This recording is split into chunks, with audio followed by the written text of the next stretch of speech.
Maintenant, mon frère, je vais répondre à la question que vous m'avez posée tout à l'heure. Quelqu'un a dit, « Frère Branham, j'aimerais connaître le moyen de savoir sans l'ombre d'un doute, de pouvoir déclarer « Cet homme a le Saint-Esprit parce qu'il a fait ceci » ou « Cette femme a le Saint-Esprit parce qu'elle a fait cela ». Il n'y a absolument aucun moyen pour vous de le savoir. C'est vrai, il n'y a absolument aucun moyen pour vous de le savoir.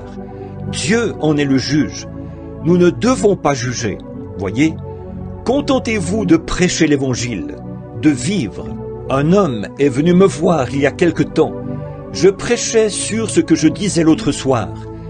Il est venu chez moi et il me disait, « Frère Branham, frère, je veux me débarrasser de mes péchés. Je veux être un chrétien. » Il s'est assis sur mon perron. Il a dit, « J'avais entendu parler d'un grand homme, un homme de renommée internationale, du nom de Billy Graham. » Il a dit, « Je suis allé à ces réunions. » Et il a dit, « Tous ceux qui désirent devenir chrétiens, levez la main et acceptez Christ comme votre sauveur personnel. » Alors, j'ai levé la main. Il a dit, « Maintenant, levez-vous tous. Nous allons faire une prière. » Alors, je suis resté là et j'ai prié en toute sincérité. Il a dit, mais je n'étais pas plus avancé. Il a dit, ensuite je suis allé à la réunion d'Oral Roberts. Il a dit, j'avais entendu parler de lui et j'avais entendu dire qu'ils étaient tous remplis de joie. Il a dit, je suis allé voir Oral Roberts et je lui ai demandé, que dois-je faire pour devenir chrétien? Il a dit, retirez-vous là-bas. Je lui ai dit que j'avais levé la main à la réunion de Billy Graham.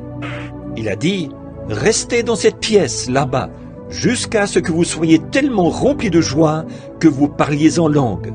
Il a dit, j'y suis allé et j'ai prié jusqu'à ce que je parle en langue. Il a dit, je suis ressorti, je n'étais pas plus avancé. Il a dit, puis je suis allé à une autre réunion. Et là, ils m'ont dit que je n'avais pas encore été sanctifié. Ils m'ont dit qu'il fallait que je sois sanctifié, que j'éprouve une grande joie, de sorte que je pousse des cris, que j'éprouve assez de joie pour ça. Alors, j'ai prié et j'ai prié, jusqu'à ce que je pousse des cris. Il a dit, là encore, j'ai dit, frère, chacune de ces choses-là est correcte. Lever la main, parler en langue, pousser des cris, je crois à tout ça. Mais malgré tout, ce n'est pas ça qu'il faut. Vous voyez, ce qu'il faut, c'est accepter la personne, Jésus-Christ. Vous voyez, ce n'est pas... Ces choses-là, ce sont des attributs.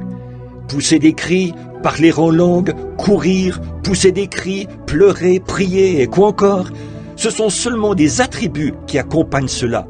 Avant toute chose, il faut accepter la personne, Jésus-Christ. Alors, il n'y a pas de preuves qui nous permettent de déclarer cela. Parce qu'un homme pleure, j'ai vu des hommes pleurer et verser des larmes de crocodile. Et il demeure le grand pécheur qu'il a toujours été. Écoutez, Jésus nous a comparés à des brebis, pas vrai? Le berger connaît ses brebis. Est-ce que quelqu'un ici a déjà entendu crier un bouc? Eh bien, frère, il faut vraiment être berger si vous voulez les différencier. Un bouc crie exactement comme une brebis. Ah oui, qu'un petit bouc se retrouve coincé quelque part là-bas. Une petite brebis, de son côté, qui fait « bé » et l'autre qui fait « bé », c'est exactement pareil. Et je n'ai entendu prosterné devant l'autel, qui pleurait et qui pleurait. « Oh Dieu !» Il sanglotait sans arrêt comme ça. « Oh Dieu !» Et c'est toujours un bouc. C'est vrai. Pousser des cris. Oh là là, j'en ai vu pousser des cris au point qu'ils étaient vraiment... Ils couraient d'un bout à l'autre de la salle. Ils sautillaient et ils poussaient des cris. Mais direz-vous, vous êtes contre ça?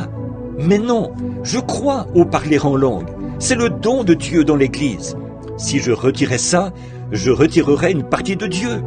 Si je retirais ma langue de mon corps ici, je n'aurais plus un corps complet. Dans le corps de Jésus-Christ, il y a des langues. Dans le corps de Jésus-Christ, ici, il y a des langues. Si vous retirez ça, vous retirez une partie de Christ. Mais malgré tout, vous ne pouvez pas dire que ça, c'est le corps. Vous voyez? Seulement, voilà. Il s'agit d'accepter la personne, Jésus-Christ. Et alors, ces autres choses entrent, et elles s'ajustent parfaitement. Que chaque membre de ce corps, ce matin, que ce petit groupe de gens, si nous pouvions faire descendre le rideau de chaque côté, et que chaque personne ici reçoive la personne, Jésus-Christ, il n'y aurait jamais de prise de bec, il n'y aurait jamais de dispute, il n'y aurait qu'un amour parfait. Mais malgré tout, vous croiriez encore ceci, et vous croiriez encore cela. Mais ce serait tellement rempli d'amour que vous... Voyez, c'est ça. Or Jésus a dit, c'est à leurs fruits que vous les reconnaîtrez. Et le fruit de l'esprit, c'est l'amour, la joie, la paix, la patience, la bonté, la douceur, la bienveillance. Maintenant, je vais vous présenter mon opinion de ce qui, selon moi, se rapproche le plus d'une preuve qui indiquerait qu'un homme est un chrétien. Ce qui s'en rapproche le plus, à ma connaissance. Vous savez ce que c'est? Le travail de l'âme. Une personne qui a constamment tellement faim et soif de Dieu. Ils sont tout simplement jour et nuit. Pour eux, c'est presque insoutenable. Il faut absolument qu'ils fassent quelque chose pour Dieu. Ils sont remplis d'amour. Ils sont vraiment... C'est un travail de l'âme. Ils sont en travail tout le temps. La Bible dit... Celui qui va en semant avec larmes reviendra certainement avec allégresse, quand il portera ses précieuses gerbes. Pas vrai?